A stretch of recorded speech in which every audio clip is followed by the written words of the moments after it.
I think there's a lot being done to try and stimulate the innovation.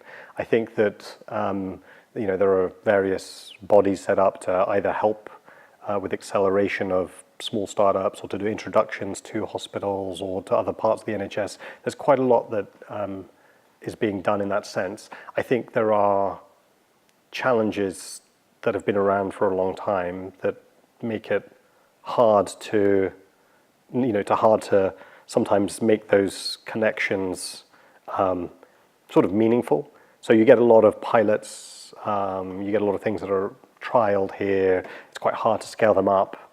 The NHS is not a single entity. It's every hospital and every commissioner, and it's a very local service. So actually, if someone convinces one hospital to trial a new piece of software, there's no guarantee that everyone will do it, which isn't necessarily a problem. It shouldn't be mandated, but it can mean that for small companies in particular, for startups, they find it hard to, how do you get into something like the NHS? How do you get past some of the procurement issues? How do you actually get something off the ground that's a pilot, and then how do you scale up a pilot? So I think there's quite a lot being done to stimulate it.